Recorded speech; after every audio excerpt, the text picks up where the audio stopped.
क्या इसमें legal action लिया जाएगा, फर्दर कार्रवाई की जाएगी? हमसे तो इन्होंने बहुत ही इत्मीनान से गुफ्तगू की, हमें यकीन दिलाया है कि हरगिज़ आप लोग परेशान न हो। जो कुछ हुआ है बहुत बुरा हुआ है। दिल्ली शहर में पार्लियामेंट के करीब में इस तरह की सूरत हाल बिना परमिशन के होती रही, इंतज़ामिया खामोश रही, इसमें फेल हुई है। इनको उसी वक्त करना चाहिए था और इन्हें गिरफ़्तार करके सज़ा देनी चाहिए। रोहिणी के इलाके में मस्जिद का मामला पेश आया और बाकायदा एक ग्रुप जाता है कि मस्जिद को 10 दिन में तुम खुद तोड़ दो वरना हम तोड़ देंगे।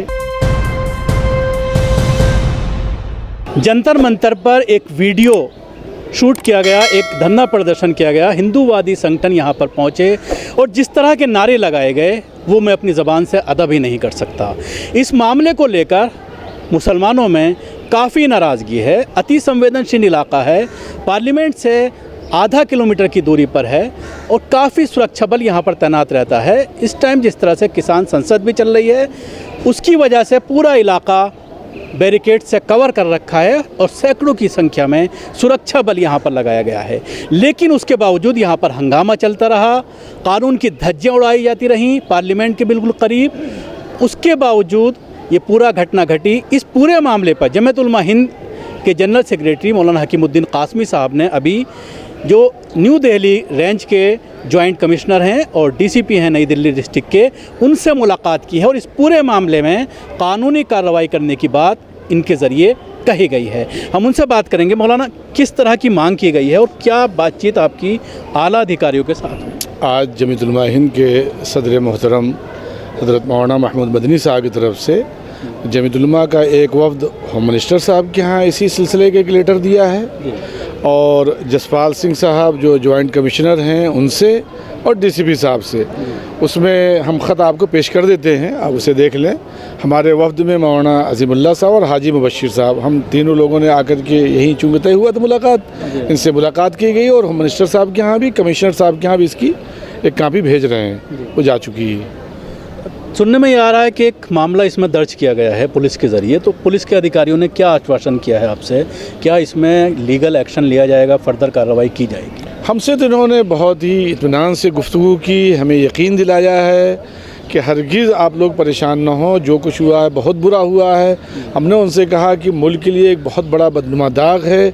इतना बड़ा मुल्क दिल्ली शहर में पार्लियामेंट के करीब में इस तरह की सूरत हाल बिना परमिशन के होती रही, इंतज़ामिया खामोश थी। तो उन्होंने कहा हम पूरी वीडियो को देख रहे हैं, चेक कर रहे हैं।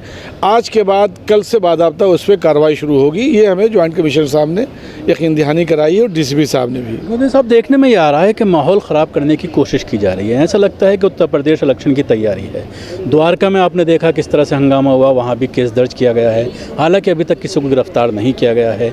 हज हाउस है जो अभी सिर्फ ज़मीन पड़ी हुई है, उसको लेकर हंगामा किया गया। कल फिर यहाँ पर काफ़ी लोग संख्या में यहाँ पर आए हिंदूवादी संगठनों, जिस तरह के नारे लगाए गए उसको लेकर कहीं ना कहीं मुसलमानों में बेचैनी है। और इस तरह देखिए, बेचैनी तो एक फितरी चीज़ है और उस मसले को हमें उठाना भी हमारे लिए ज़रूरी है। उस सिलसिले की लड़ाई जितनी लड़ी जा सकती है, लेकिन संजीदगी के साथ। जो रास्ता वो इख्तियार कर रहे हैं वो हमें इख्तियार नहीं करना है। हम पूरी नज़र है, जमीयत उलमा हिंद के प्रेसिडेंट साहब इस पर पूरी नज़र रखे हुए हैं और उन तमाम इलाक़ों में अधिकारियों से मुलाकात, पहले भी कमिश्नर साहब से मुलाकात हुई, डीसीपी साहब से मुलाकात हुई। जो जिस तरह का ख़तरा पैदा हो रहा था उसमें काफ़ी हद तक नरमी आई है, लोगों में थोड़ा सा इत्मीनान हुआ है।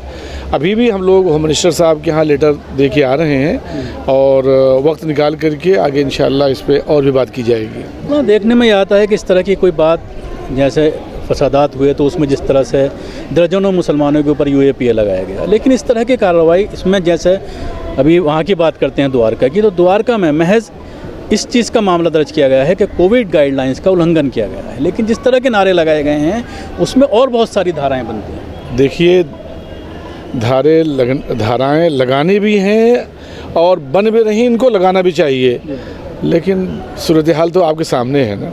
जिस तरह से हम देख रहे हैं, यहाँ रोहिणी के इलाके में मस्जिद का मामला पेश आया और बाकायदा एक ग्रुप जाता है कि मस्जिद को 10 दिन में तुम खुद तोड़ दो वरना हम तोड़ देंगे। बहरहाल डीसीपी राजीव रंजन साहब से बात की, हमारा एक डेलीगेशन जैसे यहाँ आया है तो वहाँ एक डॉक्टर अजहर साहब और हमारे अनवर हुसैन साहब, वकील नूरुल्लाह साहब अभी डीसीपी साहब के पास वहाँ भी गए हुए हैं। तो कोशिश तो जारी है, कोशिश कर रहे हैं कि इस तरह के हालात जो पैदा हो रहे हैं इन पे कंट्रोल किया जाए। दिल्ली पुलिस सख्त से सख्त कार्रवाई करे और उन्हें कानून के जो कानून के अंदर जो इस तरह से हालात पैदा किए जा रहे हैं, कानून अपना काम करे सख्ती के क्या साथ। ऐसा नहीं लगता कि पुलिस यहाँ पर मौजूद थी जब ये पूरी घटना घटी है, तो उसी वक्त कार्रवाई होनी चाहिए? हाँ, होनी चाहिए, बिल्कुल। उसी सिलसिले में हम लोग आए इनसे कहने के लिए कि आपसे चूक हुई, लापरवाही हुई, पुलिस का फेलियर है। पुलिस इसमें फेल हुई है। इनको उसी वक्त करना चाहिए था और इन्हें गिरफ्तार करके सजा देनी चाहिए थी। सेंसिटिव एरिया है और बिना परमिशन के, कोविड का दौर है, उसके बावजूद इतने मुल्क की इतनी बड़ी आबादी वाले सबसे, यानी अगर देखा जाए तो इतना बड़ा मुल्क, इतने बड़े मुल्क में 20-25 करोड़ मुसलमानों की आबादी को खुलेआम इस तरह से चैलेंज करना, ये किस तरह से मुनासिब है मुल्क की सेहत के लिए? ठीक है, हमारे ऊपर तो जो आ रहा है हम उसे से गुजर रहे हैं, बर्दाश्त कर रहे हैं, पर मुल्क के लिए क्या होगा ये देखना है। मौलाना, उसके लिए बाकायदा ट्विटर पर और फेसबुक पर मुहिम चलाई गई थी कि ज़्यादा तादाद में लोग पहुँचें, लेकिन उसके बावजूद दिल्ली पुलिस एक्टिव नहीं हुई। आज तो इन्होंने आपके सामने यकीन दहानी कराई है, देखते हैं, वरना फिर आगे बात की जाएगी। शुक्रिया। ये थे मौलाना हकीमुद्दीन कासमी जो हमसे बात कर रहे थे इस पूरे मामले को लेकर, और मैं अपने कैमरा पर्सन से कहूँगा दिखाने के लिए कि किस तरह की सुरक्षा यहाँ पर मौजूद है। सिर्फ ये दिखाना चाहूँगा कि जब ये घटना घटी है 8 तारीख को, जो वीडियो सोशल मीडिया पर वायरल हो रहा है और लोग इसके ऊपर सवालात कर रहे हैं, न सिर्फ मुसलमान बल्कि गैर मुस्लिम भी जो सेकुलर जहनीत के लोग हैं वो भी इस पर सवाल खड़ा कर रहे हैं कि आखिर इस तरह की नारेबाजी कैसे कर सकता है कोई भी संगठन का आदमी आकर के, और वो भी ऐसे इलाके में, वो भी ऐसी जगह पर जो बहुत ही सेंसिटिव है, जहाँ पर सैकड़ों की संख्या में हर वक्त पुलिस बल मौजूद रहता है। ख़ासतौर से अभी जिस तरह से किसान संसद कर चल रहा है, पूरे इलाके को छावनी में तब्दील किया हुआ है, किसी को भी अंदर नहीं आने दिया जा रहा है। हम लोगों को भी जो है आई कार्ड चेक करने के बाद ही अंदर आने की परमिशन होती है, लेकिन उसके बावजूद सैकड़ों की संख्या में लोग आते हैं, नारेबाजी करते हैं, प्रोटेस्ट करते हैं, घंटों यहाँ पर मौजूद रहते हैं, बाकायदा शूट किया जाता है, पुलिस मौजूद रहती है, सुरक्षा मौजूद रहती है, लेकिन उसके बावजूद दिल्ली पुलिस कोई एक्शन नहीं लेती, उनके ख़िलाफ़ कोई एक्शन नहीं लिया जाता, उनको गिरफ़्तार नहीं किया जाता या उनसे यहाँ से जाने को नहीं कहा जाता, बल्कि वो इत्मीनान से जो उनका प्रोग्राम था रूटीन, उसके हिसाब से वो आते हैं, धरना प्रदर्शन करते हैं और उसके बाद यहाँ से सुरक्षित निकलने में कामयाब हो जाते हैं। अब ये देखने वाली बात होगी कि ये मामला सुर्खियों में आया है, आला अधिकारियों की नोटिस में लाया गया है जमीयत उलमा हिंद के ज़रिए, क्या इस पर एक्शन लिया जाएगा और जो ख़ता करने वाले हैं, जो गुनहगार हैं, उनको सलाखों के पीछे पहुंचाया जाएगा। दिल्ली से कैमरा पर्सन फैजी के साथ न्यूज़ मैक्स के लिए शकील अहमद। सभी अहम खबरों के लिए न्यूज़ MX को सब्सक्राइब करें, साथ ही बेल आइकॉन को जरूर दबाएं। लाइक, शेयर, कमेंट करना ना भूलें।